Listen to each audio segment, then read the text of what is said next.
গত মঙ্গলবারে আমরা গিয়েছিলাম বেড়াতে, আর যেই ড্রেসটা দেখতে পাচ্ছেন সেটাও তারাই দিয়েছে। ভাবলাম অনেক দিন হলো তাদের বাড়ি যাই না, আর ড্রেসটাও অনেক আগেই বানিয়েছি, ঘোরাও হয়ে যাবে আর ড্রেসটাও পরা হয়ে যাবে আর তারাও খুশি হয়ে যাবে। তো যেই ভাবা সেই কাজ। আর এই ড্রেসটা কিন্তু আমি নিজেই সেলাই করেছি, অনেক আগে থেকেই আমি সেলাই কাজ পারি।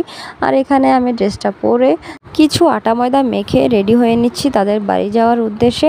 আর আমরা মূলত যাচ্ছিলাম আমার খালা শাশুড়ির বাড়িতে, অনেক দিন হয়েছে তাদের বাড়ি যাই না। আর আজকে আমার হাজব্যান্ডেরও বন্ধ ছিল, তাই ভাবলাম আজকেই ঘুরতে যাই।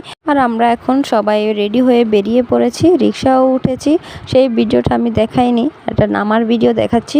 সেখানে যেতে আমাদের বেশি সময় লাগে না, মাত্র 10 টাকার রিক্সা ভাড়া, আবার হেঁটেও যাওয়া যায়। কিন্তু আমার হাজব্যান্ড আর আমার বাচ্চারা, তাদেরকে নিয়ে হাঁটা খুবই মুশকিল, এর জন্য আমরা রিক্সা নিয়েছি। কিন্তু আমরা যখন একা যাই তখন হেঁটেই বেশি যাই।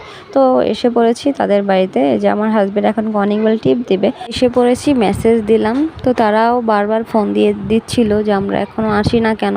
তো আমার কাজ করতে করতে দেরি হয়ে যায়, যার জন্য একটু লেট হয়ে গিয়েছিল। যাওয়ার কথা ছিল দুপুরে, আমরা গিয়েছিলাম প্রায় বিকেলের দিকে। তো এখানে আমি গাছগুলো দেখালাম, এগুলো আমার দেবরের স্ত্রী লাগিয়েছে।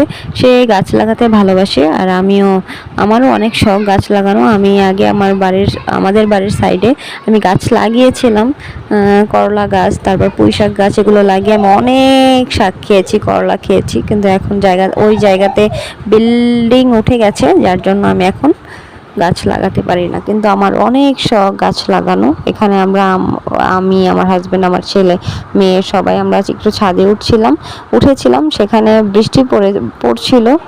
বৃষ্টিতে যখন প্লেনটা যাচ্ছিল, আমার মেয়ে তো এত খুশি প্লেন দেখে। আম্মু দেখো, বৃষ্টির মধ্যে প্লেন যাচ্ছে। ও বলছে যে প্লেন পড়ে না কেন বৃষ্টির মধ্যে, বৃষ্টিতে কি প্লেনের কিছু হয় না? তো এইটুকুই, মানে আর কি দেখাবো, বেশি ভয়েস দিতেও আমি পারি না। যারা আমার ভয়েস শুনে অনেকে হাসে। আস্তে আস্তে ঠিক হয়ে যাবে, নতুন নতুন ব্লগিং শুরু করেছি, তো এক সময় আমার দেখবেন অনেক পটু হয়ে যাব। তো সবাই ভালো থাকবেন, সুস্থ থাকবেন, বাই বাই।